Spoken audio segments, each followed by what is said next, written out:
Okay, well, I guess this thing says we're live, so welcome to another edition of the Last Newsdesk on the Left. I am your host, MacPaladin, and with me in the studio is Adam. Eventually we'll get music for the cues, but pardon our dust. Yeah, I'll probably, we have a license over here for Filmstro, so maybe I'll put something together in that. Yeah, we need some kind of indicator when this thing starts. Yeah, I think in Filmstro there's actually some pretty good ones that are used for documentaries and news programming, so I think that'll work out pretty well.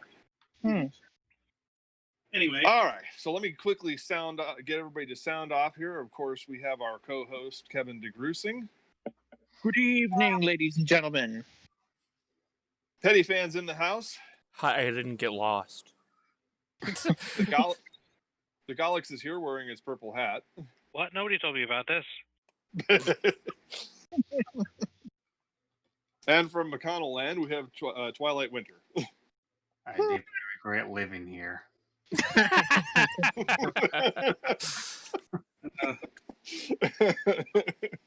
So, once again, all of the news has happened.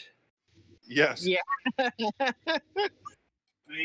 I suppose we will address the most immediate. The VP debate just happened at time of recording, and to show you how well. And of course,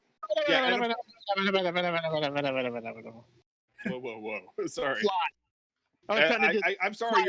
I'm sorry. The debate. Wait a minute. Sorry. I'm sorry. The debate moderator interrupting cow jumped in there. All right. Go ahead, Adam. I'm sorry there. Yeah.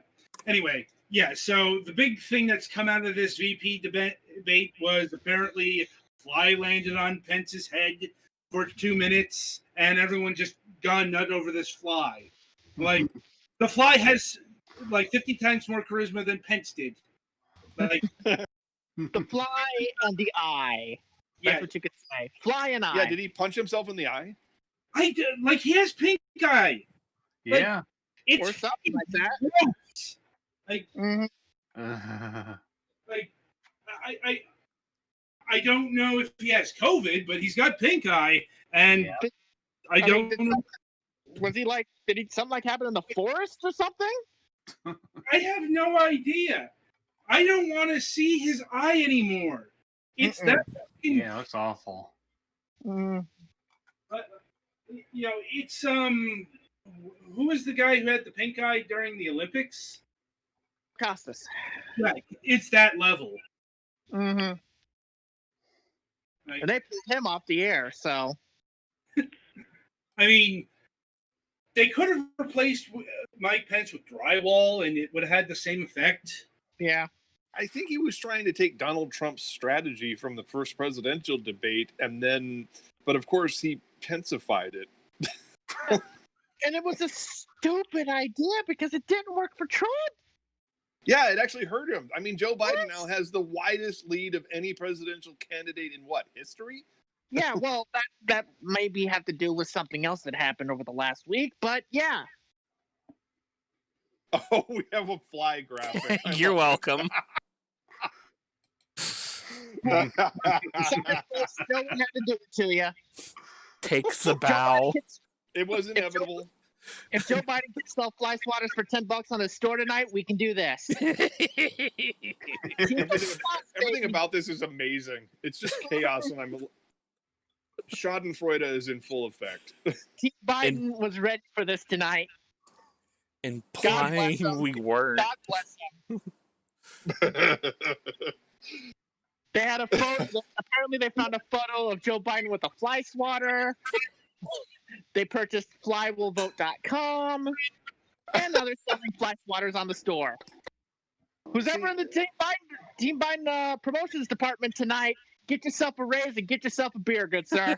They were clearly watching the tapes of the 2012 VP debate and said, let's bring the Biden. Yeah. They obviously had a picture of Joe Biden somewhere. Where did Tim Messina find that photo? That's like one of those, wait, where'd you find that? You just have that photo hanging around ready to find it. You just ready to throw it out there. You had to find that photo. Now what we need is some clip art of Pink Eye and a red fly swatter. We're not getting Pink Eye because no. Gross. No. No, the fly does it good. The fly's good enough. Uh-huh. If only we had like an animated GIF of like a fly swatter swatting a fly. Give me a moment. There's that one game from Mario Paint. Yeah. I was going to say that mini game from Mario Paint. Yeah. I like how we all thought Mario Paint. Psychology really well. Oh my god. This'll do, We kid. can pull up Adolfo Baez's Mario Paint Mario medleys and just play that in the background for the rest of the night. Yeah. I would not be opposed to that. Huh? Whoever said that, he said he wouldn't be opposed to that. Whoever sent that fly into that room, bless. Yeah, if only he had been flailing around all night, that would have really been epic. Meanwhile, Mike Lee tweeted apparently during that, was like, VP, move that fly, it's annoying me. Yeah, That deal with good, your boys. code first. Yeah, that works. and his best response to you guys dismantled the pandemic team was, no, we didn't. I know you are, but what am I? And also apparently how we Easily handled swine flu fact-checkable as a failure. denials? A Trump administration tradition. Oh my god. Yeah. I've heard of prostrating yourself before the Lord, but my god. All the sins of this administration laid bare. Their sloth, their avarice. Yep, and the entire White House is now the center of a massive COVID outbreak, but probably the biggest in the world. That means that pestilence is here. You know, it's funny because I made a half-assed joke a few weeks ago while I was driving, and I said, you know, the four horsemen of the apocalypse are here. I mean, we've had nonstop warfare since World War II. You know, you know, we have murder hornets. So there's your pestilence, and then we have plague. There's COVID-19. You know, and then death. You know, I mean, the death toll is how high now? 210,000 Americans, and 210. Yeah. Commentary about death fitting in with the other horsemen of the apocalypse for later. So yeah, so it's just like I feel like we're in the middle of the tribulations as we speak. I mean, if Donald Trump really is the Antichrist, then he's trying to live up to that. Now he's like, well, shit, you know, because now I have to survive something that should be impossible to survive. Like, if the people aren't going to, you know, take a pot shot at me, then I need to survive some disease that has killed other people in my age group and health bracket. So I'm gonna give me that cocktail real quick. Yeah, it's like I'm dancing around saying something. I think you guys know what the conspiracy theory is about this. Yeah, you know, it's That like, he's faking it. Yeah, I mean, To curry sympathy, which is having the opposite effect because it actually makes him look weak. yeah. The problem, I mean, people are free to believe that since Sunday night. I can't tell them that you shouldn't believe that. I mean, he's not acting in a way. Right, I'm just saying it in such a way that it's not slanderous. Yeah, You know. yeah. I mean, I don't believe that myself, but I'm like, hey, if you believe that, who am I to tell you to believe that? He's not helping. I think the biggest problem here is that the reason everybody feels this way is because we are so used to being gaslit by this president that we are having battered wife even syndrome. when he was in the middle of the thing, like, it's like, okay, the doctors are not all saying the same thing, so which ones do we trust? The ones that are least associated with him. Yeah. Yeah, his personal Indeed. physician should probably have his license revoked. Yeah, D.O.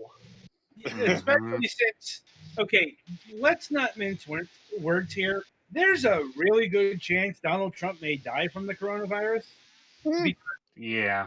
You know, he's kind of riding high on the steroid cocktail at the moment. Yeah, he's a Uh-huh. little all over. He's a little all over the place, even for DT. Yeah.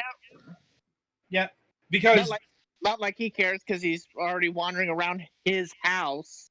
Leave it to this president. I will say it with a slight revulsion and bile in my throat.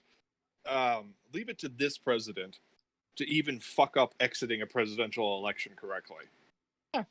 Because if God forbid he does die this close to the actual election, they can't even change the ballots. No. So basically, if he were to die, Mike Pence would be president. He probably wouldn't have a vice president because Pelosi wouldn't give him one. And Pence is not going to win.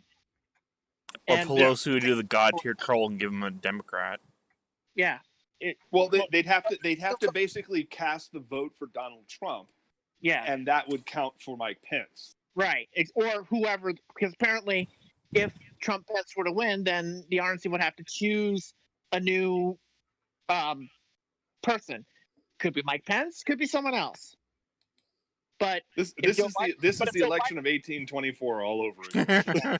But if Joe Biden would, but if Joe Biden were to win, everything's moot. He's the president on January 20th, no matter what. And Pence would basically be sitting by his lonesome in the Naval Observatory because he wouldn't be anywhere near the White House. Pretty much. So I mean, he could be sitting on a rock in the middle of the ocean for all I give a shit. and look, not to be mean about it, but look, he asked for it. He asked. But I mean, it's just so. With the pandemic, it's going to come back at your ass, and it did. It's just so endemic of this presidency that he would somehow manage to create a constitutional crisis in the middle of an election. Mm-hmm. It's just one. It's just one amongst many. Although I don't think it would be a crisis, really, because but you know what I mean. To throw everything into chaos. Yeah, but I mean, it's him. It's him. So I hope that if whenever it does happen, I hope they bury him in a Big Mac box. Hey, maybe we get lucky and he actually dies on election day itself. Because it took like Herman Cain a month and a half to get the disease and then die from it. About a month, yeah. Yeah, a month. So hey, maybe all right. I'm gonna stop you guys. No more killing curses. No more Avada Kedavras. Let's just. Yeah. We've said our piece on this, and it's not that I want to promote civility in the face of incivility. That's really not it. I'm not wishing him to die because honestly, that would create that would create a legal problem for us. Yeah. I think let's just all say right now, this is not a wish or a hope or anything of that. We're just stating the obvious here based upon the science. Yeah. Right. And the fact that Trump is massively irresponsible. Yes. Mm-hmm. Yeah, right. So this is not us wishing or hoping or whatever. It's just, this is what's happening. The science suggests that this is a highly contagious and deadly disease. He has a high chance of dying from this. It's just Trump is what, 74 years old? That's high risk area right there. And since he's been lying about his health in general. Yeah. He's saying he's immune from it. I mean, that's his new thing. He's immune from it, and today, here's the even better kicker. He says that COVID is a blessing from God. Yeah, he's riding high on some shit. Yeah, this guy is so irresponsible. I swear to God, he thinks that if he just eats tree bark, he's going to be magically cured of everything. I mean, he's being President Snake Oil Salesman right now, which he was a couple of months ago, and he's back at it again. None of this is helping him. No, it's not helping him, and it's not helping the country. Mm-hmm. All right. So just to be clear, for any future listeners of this broadcast, conversation. Hold on. Let me speak. Go ahead. Sorry. The conversation that we are trying to initiate here is that the country needs to have a conversation about what to do if the worst were to happen. Yeah, if the worst were to happen. And it feels like largely we've been skirting it because of the issue I brought up earlier, which is we don't want to Avada Kedavra anybody and have that karma come back on. No. More, we as a nation can't seem to understand that we're not ready to go back to normal because we're still thinking of having the second presidential debate next week. And apparently there's plans being made for this guy to have an in-person event in Pittsburgh on Monday. Oh boy. Yes. That's actually being contemplated right now. You know, the thing is, let me remind you that it would only be 7 days after he got out of the hospital. 7. He's supposed to be not just 14 days. Apparently, with everything that's happened, he has to be isolated for 20. So, look. If I were Joe Biden, I would show up in a hazmat suit. Basically, at this point, Joe Biden just has to go, "Hi, how you doing? I'm an adult right here." It's like, look at this guy, look at me. I'm taking this seriously. He's acting like a freaking lunatic. Okay? And if Pence were to be the head of be the top dog, it's like, "Hi, I'm over here. I could be president." This guy has no idea what he's doing. And you weren't here for him. You're here for his boss. Okay? Yeah. But then people would say, but he's not really Catholic because he's not anti-abortion enough. And basically Joe Biden will be like, just shut up, man. I'm here to tell you as a person who grew up Catholic that Catholicism is not a monolith. I know that. No. I think some of them don't know that. But don't tell some of the higher echelons of the Catholic Church in this country Lest we go into the passages of the Bible that explain how to terminate pregnancy. Yeah. Okay, I guess to address some other stuff, like people are still amazed that there are undecided voters. Yeah, about 6%. And okay, so why is all the networks, why is all the focus on the undecided voters? Okay, from the network's perspective, because talking about the people who've made up their mind isn't interesting, isn't all that worthy. It would be boring. It's boring. Let's be fair. It's boring. Yeah, it's why they keep trying to institute a horse race when, from the actual data, we are on track for the biggest landslide in a generation. 330. We're talking about 330 right now, at minimum. Mm-hmm. It needs, 270? But you know what? Biden is being smart about it because while Donald Trump is actually pulling back his advertising in battleground states. Yeah. He's pulled out from Wisconsin, from Michigan, basically the upper Midwest. He's saying bye-bye. Biden is ramping it up, and the only thing he's pulled back on is personal attack ads. Although he's not going to bring that back now. Yeah. He's what? He said his campaign said today that they're going to be going back to negative ads because, hey, Donald Trump's tweeting, slamming Democrats and slamming Biden, and he's out here talking and yapping and blowing up stimulus talk. So if Trump is fine enough to be out of the hospital, he's fine enough to handle a few minor attacks on his ego.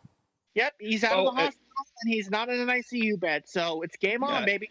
I've also never seen a more naked attempt at appealing to voters, a more vain attempt either, by saying, well, send me a bill that gives out $1,200 stimulus checks to everybody and I'll sign that today, but everything else is off the table.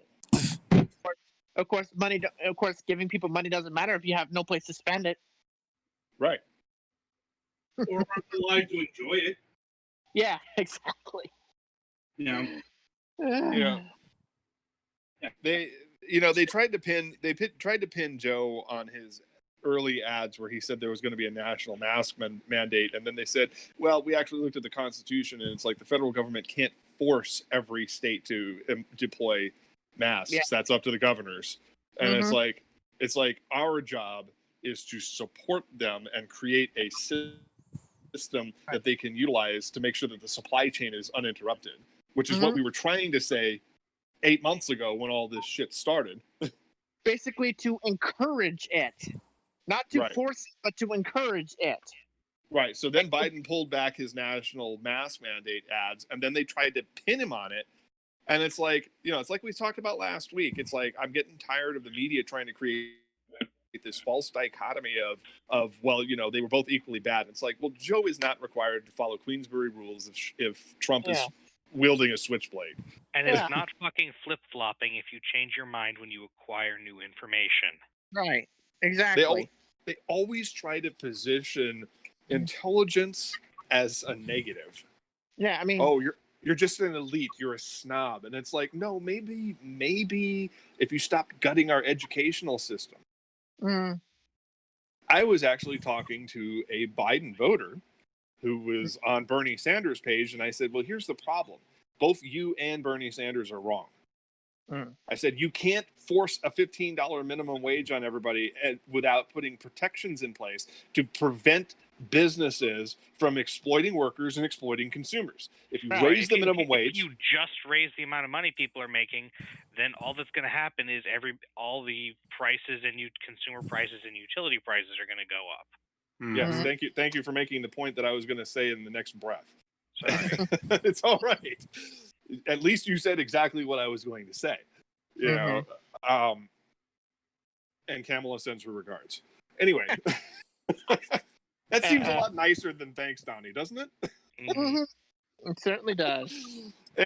Anyway, yeah, that's exactly the point. I mean, I sat in on the manager meetings at my McDonald's franchise in 1995 when California raised their minimum wage to $5 an hour. And they said, well, unfortunately, due to the increases in minimum wage, we're not only going to have to cut back on labor, but we're going to have to raise the prices on the menu board.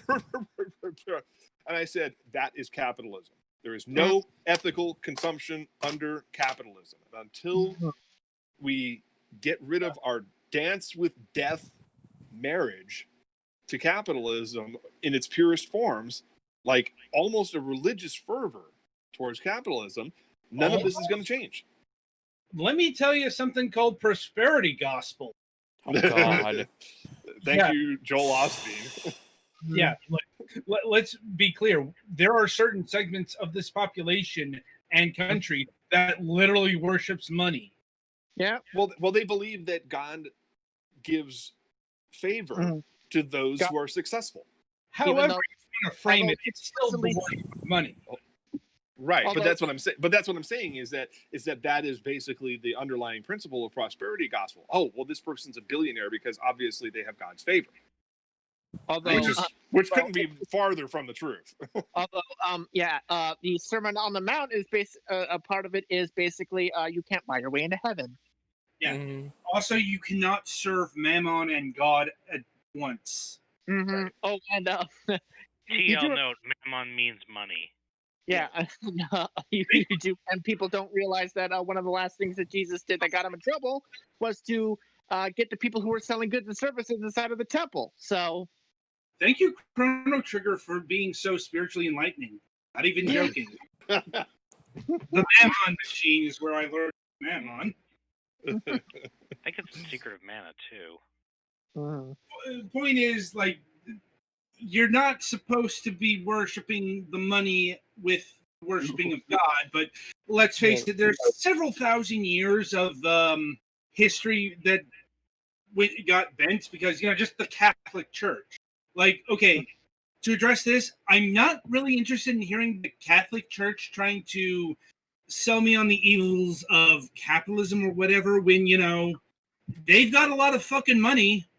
They could be using some of that money to, maybe pay some of their child abuse victims, among other things. Boy Scouts. Yeah. Yeah, but why do that when all you have to do is just file for bankruptcy to try to get around it? Yeah. I mean, I'm sure Pope Francis is a nice guy. It's and the church having a lot of money isn't a new thing either. No. One of the whole reasons the Vikings decided to drop on by and kept bothering things is because they were stealing from monasteries, and let me tell you, they weren't stealing sackcloth robes and mush. No, they were stealing the G, the O, the L, the D. Gold. Okay, let Adam finish his sentence. Your 2 minutes are up, Mr. Vice President. Yeah, I mean, the Catholic Church is probably the richest religious institution on earth. Yep. I get this. Institution, period.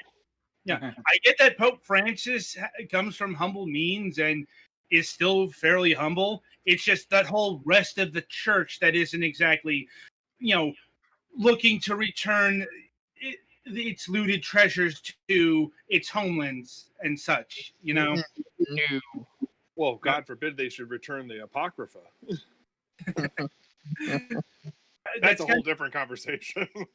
Yeah. I'm just saying, I saw that the Catholic Church's Pope, said screw capitalism, which is different than previous, I suppose, but called it a hunch that I'm going to say that they're not going to be endorsing communism because, the tenets of communism. Yeah. The little thing of egregious support of secularism.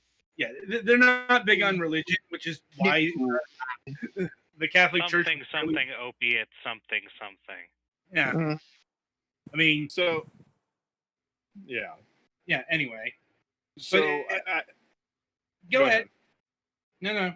Well, no, I was just going to change the topic slightly. Yeah. So the conversation came up during the debate where Pence tried to nail Harris down on whether or not they were going to... He wanted to get a definitive answer, yes or no, whether or not the Democrats were going to try to pack the court if they confirmed Amy Barrett to the court. And Harris actually dodged the question, and I think that they should continue dodging the question because it's not so much about actually packing the court.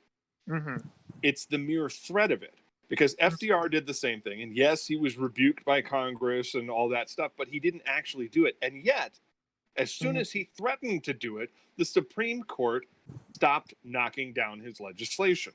And this has been used as a tactic before and since. Yeah. The mere thought of trying to alter the body politic of the court has caused them to change their tune. Yeah. Now, okay. Can I go with this?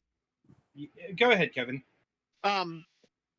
Firstly, I don't think that the threat is going to threaten them now because, conservative judges these days are, well, they just really don't care about people other than their side of the place. Let's just say. That's first of all. Second of all, you don't give away your game plan before you do it. Right, which is why they've not said anything either way. That's why I said being silent on the matter is more prudent. Right, you don't give away your game plan. You don't give away your game plan right now. I mean, just because other members of your party are loudmouth schnooks. Go ahead. Well, they're saying all of this now. They're saying all of that now. Like, I'm not supportive of it. I don't want to do it. Yada yada yada yada. But the moment that a major, unpopular decision comes from that court, it's going to be a different tune from all of these people. Right. All right. And I think there's one correct answer to that question. Which is, well, I'll tell you what. I won't pack the courts if you don't. Like it's try to push through. Well, unfortunately, that's not going to work with these people. So what you basically holding them hostage gets their dicks hard.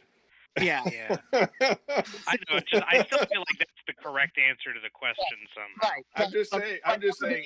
Any answer is a losing answer at this point. Right. Artfully dodging the question and moving on to other topics. Right. Basically, astroturfing it is the way to go. Right. It's basically don't give away your game plan now. Wait for when an unpopular decision comes down. Because that's when all of the people who are unsure about it, by the way, there was a poll from, yes, Fox News, but they have a good polling unit over there, that came out about this question. It was only a 2-point difference between support and favor and 21% undecided. So basically, major decision comes down, end of ACA, destruction of Roe. That unsure is going to turn into favor really damn quick. Yeah, it's not. The political environment is not quite like it was when FDR was president. Right, and the thing about it is that you can do that. You see the way you do this. You don't call it court packing. You call it court reform. You call it court expansion. You don't call it packing. Because when you think of packing, you think of putting 6, 7, 8 people into the court like that. No, if you do it in a way like it's like 7-6 or 8-6 or something like that, that's not an overt, complete, and total packing. All right. So first of all, we got a CNN Insta poll from the debate. Right. Yeah, Kamala Harris 59%, Mike Pence 38%. Oh wow. That is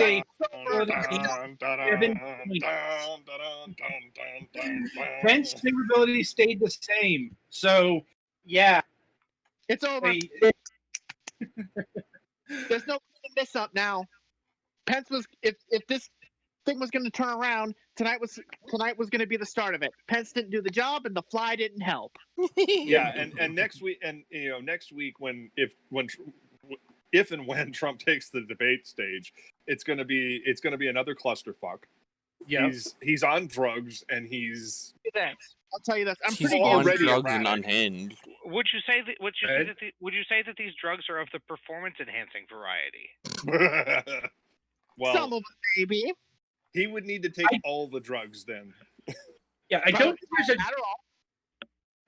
think there's a drug on Earth that will enhance Donald Trump's performance in a debate. But he had a rock solid erection the entire time. Don't make me think about that. Don't Google that. I'll say this. Let's bring it back to center here and say that I would not be surprised if this debate doesn't happen because Biden's folks don't want to go. Look, I'm not going to promote Cialis unless Pfizer cuts me a check. Fair. I didn't want to think about Bob Dole's erection. I don't want to think about this. No. Talk about debate boners. Yeah. The old school usage of the word boner. Thank you for recognizing that. I appreciate that. I'm very tempted to make a joke here, but I'm not going to do it because I want to move on. Anyway, getting back to the whole court packing. Curse you, Batman! They're not outlining. They're not saying what the game plan is, but here's how it's at this point in time understood to be working. It's a plan in 3 phases. It's not just getting the courts packed, so to speak. It's also getting rid of the filibuster. Right. The filibuster, if the Dems get the trifecta, I'm going to say the filibuster's probably done. It's going to be done very, very quickly. If the Republicans go ahead and filibuster a major coronavirus aid package, it's going to be the very first thing that's going to come out of a new Congress. Yeah, the filibuster will be gone in 5 seconds. Yeah, there's not going to be any hesitation, and Manchin and Tester and all of these moderates can say whatever they want to, but the fact of the matter is that we are not going to let a Republican filibuster kill a coronavirus relief package or water it down to the point where it doesn't work. Right. That's just not happening. And now you might say, okay, that reduces it down to a simple majority of 51.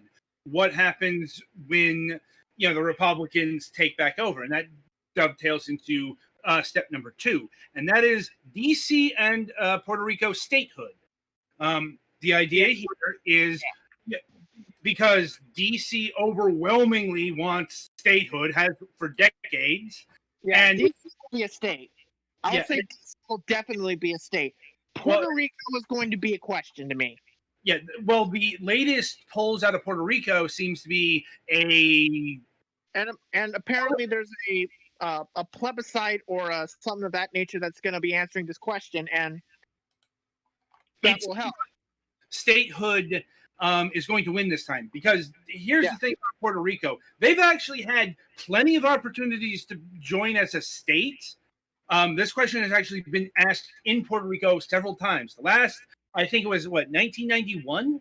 The last time this came up in plebiscite was a retaining of the status quo. Puerto Rico themselves determined that they wanted to remain a territory. Right. That kind of gets lost in I thought in 2004 that they voted for They've actually voted for statehood twice in the last 20 years. Yeah, and the Senate refuses to take it up. Was that a plebiscite? Yeah. Yeah, basically they did support statehood, but it was considered illegitimate. But that will not be the case if Puerto Ricans decide they want to be a state this time. And Yeah, I think there will be enough votes in both houses of Congress to make that happen. See, the So- difference between this time and last time is that last time Puerto Rico hadn't just been turbo fucked by the federal government, basically treating them like a foreign country. Correct. yeah. So yeah, when DC becomes a state, that's guaranteed to Democratic senators because DC is overwhelmingly Democratic. Right. Puerto Rico is a question mark because their political spectrum actually doesn't run overwhelming Democratic, despite what some people might think. Yeah, I think What with the Catholics? Yeah. I think it's going to be a split there. It'll probably be one Democrat and one Republican. Could be, but the idea is to add. And even two Republicans. Who knows? The idea is to add 4 new senators to, help stem a rebalancing of the Senate, say 2 years or 4 years from now. Right. Now, how all this is actually going to play out in real life, we don't know. I'm just saying this is the 3-step process I've heard. Yeah, and then the third step is, of course, expansion. Yes. And we should call it expansion and not packing because that's what this is going to be, expansion. It's not going to be packing because when you think packing, you think, 10, 20 judges onto this court right here. No, it's not going to be that. It's probably going to be like 3. Okay, fair enough. Maybe 4. When I think about packing, I think about the fact that they're just not going to have enough chairs and they're going to have to be sitting on each other's laps, which I'm sure would thrill Kavanaugh. Well, then that was recorded. Yeah, and he sits there with a can of beer at the side too. Oh, so we are randomly throwing the term boofing while we're at it. If that helps you. It really doesn't. It doesn't. I just said. If that adds to the whole whatever this is. I guess. No need to be mean. All right. Well, then I give it to myself. Kamala sends her regards. Yeah. I guess we should mention this. It's not politics related, but pretty damn important in its own right because Eddie Van Halen just died. Yeah. Yeah. And the guy who sang what's that other thing? I forget his name. It's clearly not Johnny Nash. Johnny Nash. That's the thing. I couldn't Not to remember it because it sounds a lot like certain other singers. But yeah. So just lost 2 phenomenal musicians the other day, and may they make heaven a better sounding place. I guess. It's like really sure what to say. Otherwise, yeah, we might as well note that before we get out of here. Yeah. All right. Well, I think we've covered our bases for the week. Yeah. Now, as much Now as as much as one can in this never-ending torrent of just insane news. It's like we stepped into a hurricane filled with bullshit instead of water. Yeah. It's gonna be rocky last month, boys. All right. Well, let's use our last 20 minutes for entertainment news. Oh, let's see. Well, we covered some of this, but like all the anime that didn't come out the last 2 seasons is coming out apparently. Yeah. So the whole season of anime is here. Like it's all of the titles. Like, I guess starting things off here, we'll talk about Hanyo no Yashihime, or the Inuyasha sequel. Inuyasha 2 Electric Boogaloo. Inuyasha the next generation. Basically the Inuyasha version of all of the old titles that are getting their kids involved. Yeah. It's Inuyasha the next generation. Literally. Yes. So basically Boruto. Yeah. Yeah. Except At instead least of this time the protagonists are, I think, at least 2 girls. So maybe a slightly different 3 girls. So slightly different angle there compared to Inuyasha. Well, one of the problems with Boruto is, well, you just kind of introduced Generation Xerox here. I mean, yes, the difference is, Boruto doesn't want to become Hokage, but Bort isn't too far off from Nar. Pretty much. Plus the other interesting thing is, it's not Inuyasha's daughter that's the protagonist here. It's Sesshomaru's daughter. Which two of them, doesn't it? Twin daughter. Twin daughters separated by time rift. Yes. Well, I mean, regardless, though, this is going to be the never-ending story part infinity, because that's how shonen anime and shonen manga work. 24 episodes is what I've heard. That's probably just its first season. Right. Because we've got at least 5 more years on Fairy Tail. Ken, that's your department. I'm referring to the Quest, I'm assuming. Yeah. Although that thing will never be made into anime because Ian Zero exists. Yeah. So, Yeah. I'm just saying it's like well, yeah, it's going to end eventually, but I've got at least 5 more years of material. It's like okay. Or was that One Piece? That was One Piece. I was thinking of One Piece. Yeah, you're thinking of One Piece there, yeah. And it'll probably be over within the next 5, probably shorter than that. I mean, because the thing with One Piece is that arcs are usually like 2-3 years on average, somewhere around there. And considering what he's built up for this, I guess, last arc, I could see it 4 or 5. Meanwhile, I believe Berserk is off hiatus, and incidentally, Idolmaster is on hiatus. Idolmaster is on hiatus? I missed that. Same here. The joke is that the reason that the guy who writes Berserk wasn't writing Berserk is because he's obsessed with Idolmaster. Right. They used to make those kind of jokes about. And also, that's literally true that Idolmaster, a season got delayed or something. I don't know. I think it's on literal hiatus, but would have been amazing if we could have heard what Twilight was going to say. Sorry. I was just going to say they used to make those jokes about. I forgot his name. The author of Hunter x Hunter and Yu Yu Hakusho. Like he would be playing. Yeah, but he would be playing Dragon Quest all the time or something like that before the whole illness thing came up. Right. It's just I sorry for the blast there, but it's so rare that Twilight actually speaks. Yeah, I understand. I know. It's usually something good. I'm like, and I was not disappointed. Speak more. I'm like, he can even handle his own reviews now. Like, nice. No, I'm just saying on this show. I know. On MSP, it was always like, "Hey guys, I am not dead. I still live. I breathe."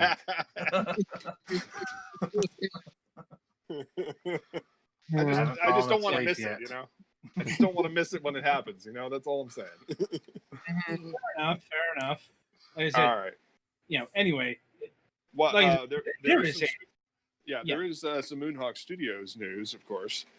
And that is that contract negotiations for basically everything is now finally done. Yay. For all intents and purposes, everybody is signed. Notice that the reason I say it that way is because there are still 1 or 2 people who have verbally agreed to it but have not actually signed the contracts. But the negotiation part is done. So once I receive those last 2 contracts, that's it. The production for Survivor, based on Starship Moonhawk, is going forward. And that is the official long title of the film. Obviously, it's truncated to just Survivor. But yeah, it's like, I going to be the first time since the ad for Cosmic Feline that we've had Skylar Davenport and Elsie Lovelock in the same production together at the same time. So I'm pretty excited about that because that's huge. And as I said in the pre-show, Rico Fajardo, I believe I'm saying that correctly, is coming on board as Spec 5 Fernandez, And that's big because he's Lemillion on My Hero Academia in English dub. So I'm extremely excited about that. What is a Specialist 5? It's a petty officer second class. The United States Navy does not actually have an equivalent. They discontinued the specialist rank in 1965 or 1975, but the Army still has specialist ranks. In fact, they are the largest non-commissioned officer rank in the entire United States Army right now, which is why they call them the E4 Mafia. Specialist in the Army is what? Equivalent rank to corporal, but command track or not command track? One of those? Whatever E4 is. I don't have that list in front of me. I heard that from someone sometime, so I wasn't sure. Yeah, I believe it's a low sergeant rank. Mm-hmm. My dad was a specialist when he left the Army. So yeah, he was E4 or E5 equivalent because in '69 I think they still held the spectrum that went up to E9, whereas now it's pretty much E4s and that's it. So what we're doing in Starship Moonhawk, because it's set in the future and based on an entirely different military that is a combination of human values and extraterrestrial values, we've reintroduced some legacy ranks like Commodore and stuff like that, and used them in such a way.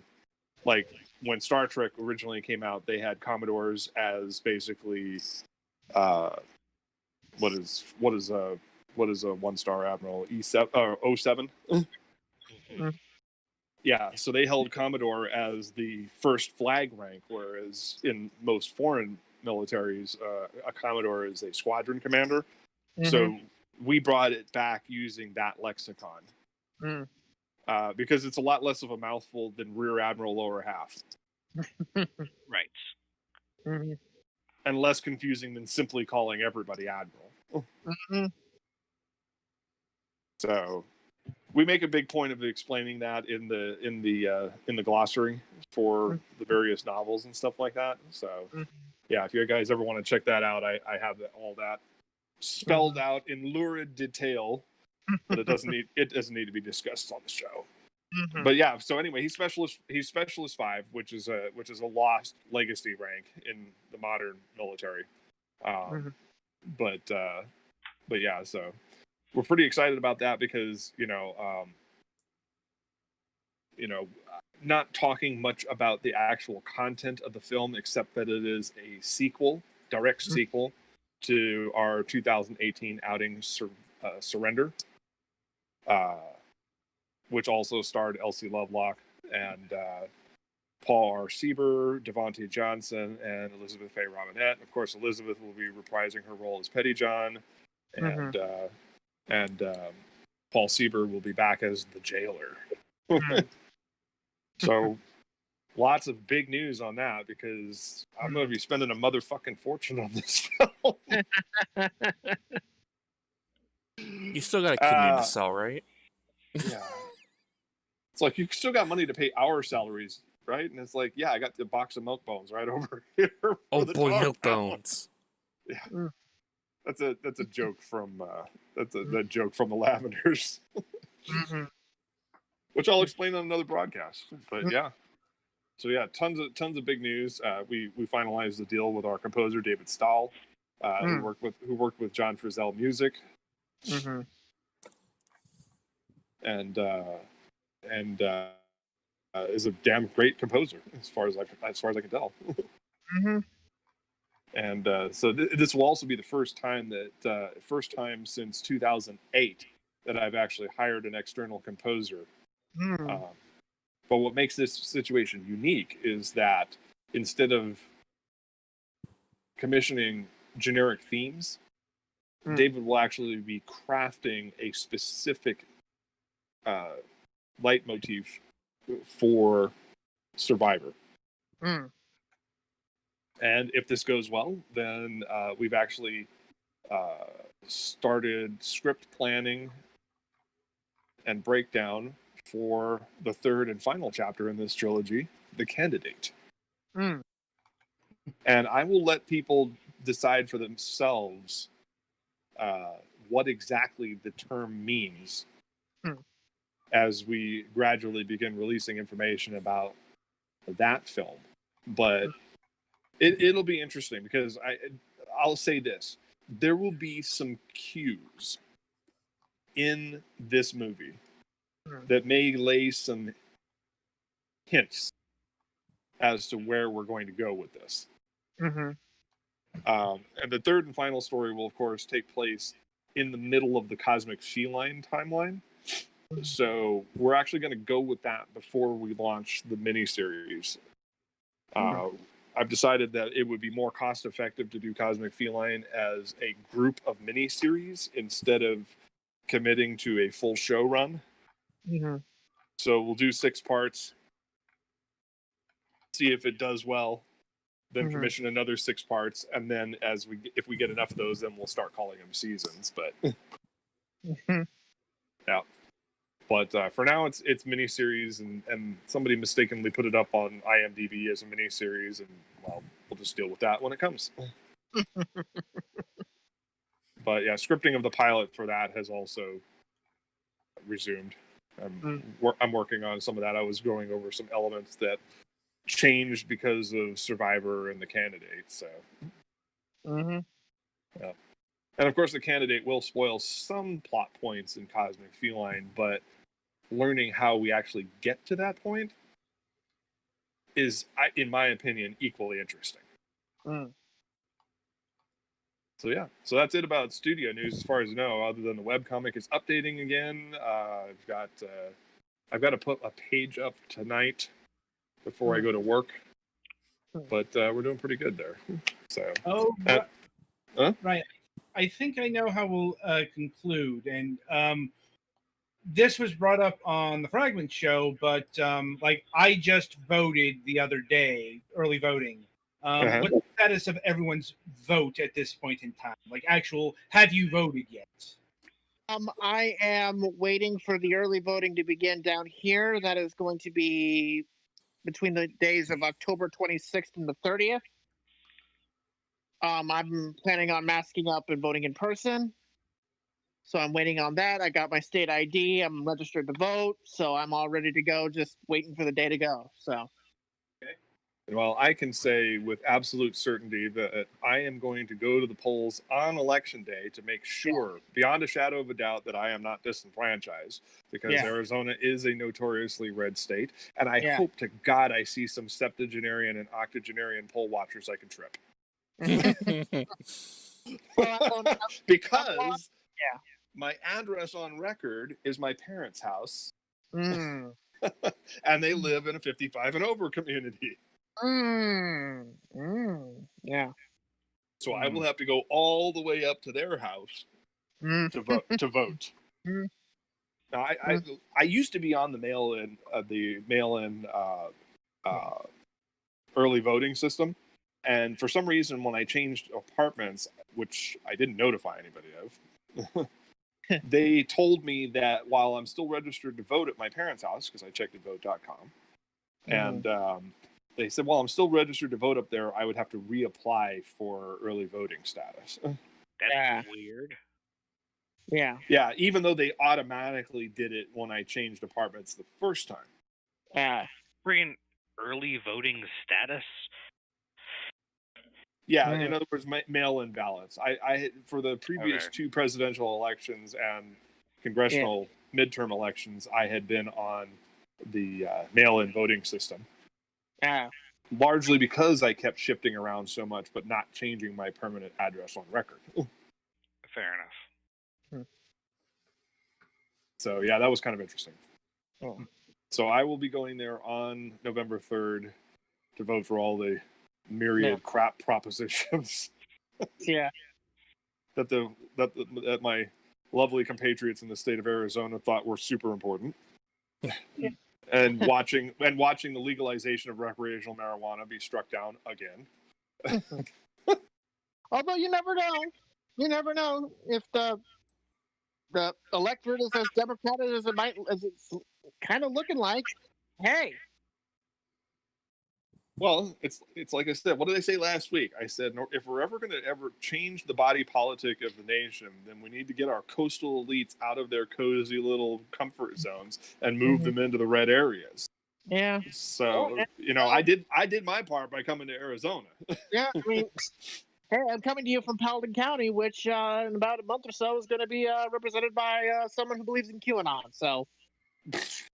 And I'm going to deliver the greatest protest vote because I'm going to be voting for the Democratic candidate who's still on the ballot, even though he quit the race and moved back to Indiana because of domestic reasons. Wow. So, yeah. Yeah, I saw the sample, I saw the sample ballot here. Apparently, we have like 6 to 8 alternative parties this year on our ballot here in Arizona.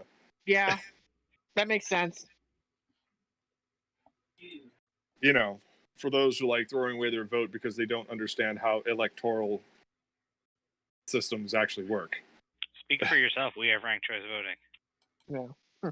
Well, I mean, if we had it nationwide, sure. Yeah. Mm-hmm. But we don't have ranked choice and we don't have round robin. We're mostly first past the post. Yep. Yep. Mm-hmm. And if you have first past the post, you're not getting more than 2 parties. Nope. No. Right. Whoever has the most money will ultimately dominate the polls. That's just how it works. Yeah. I mean, it's like even another party could rise up and take the place of one of those 2 parties, but you will be back to having 2 predominant parties. Although,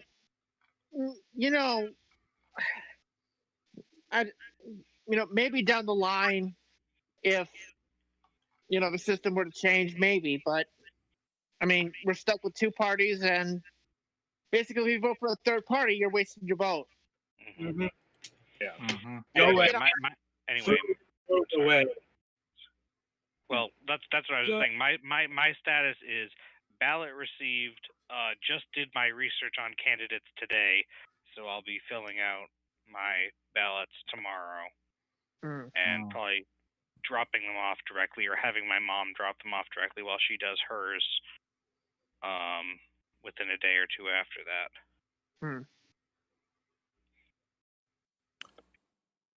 And I may vote for a third party, but if I do, I will ranked choice the Democratic candidate as the second choice. So when the third party candidate doesn't, get anywhere. Yeah. Anyway, Betty. I don't have the option of early voting or mail-in voting here, so I'm gonna be walking my happy ass over to the polling place on November 3rd. Tripping some poll watchers. Maybe beating some with my cane. I don't know yet. And that's what it like. Got my mail-in ballot last Monday. Well, the Monday of last week, and I already got that sent in Thursday. All right. So yeah, it would be unbecoming of us to talk all this politics and not actually vote. Yeah. And I voted mail-in the last 2 elections in 16 and 18, but considering all the talk about the mail, it's like, even though I'm in a red part of the state and there's not going to be any shenanigans in this county, it's like I ain't taking no chances. I'm going to go over there to the polls and get it all done and over with. See, my early voting is early enough where I'm pretty sure that even if it were a couple weeks, it's still going to get in there by election day. Right. And also with Florida law, they have to count all the early voting ballots on election day or by election day. Right. So for all the talk about, we're not going to know a lot about the election on election night, it's like, actually, we kind of are. Yep. Especially since we got a very good indication. Through the roof this year. Yeah. Can't imagine why. Yeah, 3 million, maybe more than that since the last check. It's up to 4. It's up to 4. All right, yeah, but 4 million. It's exciting stuff. Times from 2016. So yeah, people are voting right now, and we're going to know, based on at least Virginia and Florida, where the winds are blowing. Those are some pretty important states to know. Mm-hmm. I mean, if Biden's kicking ass in Virginia, it's going to be a good night. Basically, watch to see if there's any calls at 8 p.m. I'm just glad he's not repeating a lot of the mistakes of 2016. You know, the whole slacking off in various areas and all that stuff. He's actually stepped up his game. He's actually stepped up his game because he's not taking any chances. Right. Well, considering that we know where the problem areas were, what the situations were, I mean, there was a multitude of factors there. I mean, slacking off, I don't think was the reason. Yeah. I think it was a combination of high third party, people sitting at home, and voter suppression in especially Wisconsin and Michigan, which at the time were Republican states, and now they're not. This year we've got Jill Stein locked in the tower. Yeah. Hopefully with a muzzle. Yeah, and her male successor is on half the ballots. So. Yeah. And what about Jo Jorgensen? Has anybody heard anything about her? I mean, she's not going to get as much as Gary Johnson. She couldn't shine his shoes. I mean, Gary Johnson had 2 CNN debates. You see Jo Jorgensen getting one? No, I don't think so. Nope. Because that's I don't think any of those people are on the ballot here in Maine. Right. We've got. Let's think about that. We do have 3 non-primary parties things. We have Rocky De La Fuente. Oh no, we do have Jo Jorgensen. Yeah, you do have Joe. I know she's on. Anybody got Kanye on their bingo card? No. Rocky De La Fuente's vice president. Yeah. Is he? Yeah, Kanye's the VP of the American Independent Party, along with Rocky De La Fuente being the president. By the way, the same American Independent Party that was started by one Mr. George Wallace. 68. What's up, Mr. West? They love the governor down in Bama. Yeah. I have Rocky's vice president as Darcy G. Richardson. I guess it depends on the state then, because I know for a fact that in California, on the California ballot, Kanye is Rocky's vice president there. So I guess it depends on the state. I'm sorry, I had to get that askew Leonard Skinner reference in there. You had to do this in Alabama. Yep. In Birmingham, they love the governor. Ooh. All right. Well, I think on that note, we can wrap up. Yes. All right. Be sure to slap like and. Oh, go ahead. Yeah, this was a funner week than we expected it was going to be. I think so. Yeah. Although we didn't have as many concurrent viewers, I think one person petered out at the end there when we started talking about boofing. Weren't we questioning last week about whether there was going to be an October surprise? We got one. It's more like an Oktober fest. Anyway. Now I'm going to go build some steel bookcases. Anyway. All right. Well, make sure you guys slap, like, and subscribe and tune in next week where I'm sure we'll have interesting things to say, whether you like it or not. I'm MacPaladin on behalf of the crew at Last Newsdesk on the left.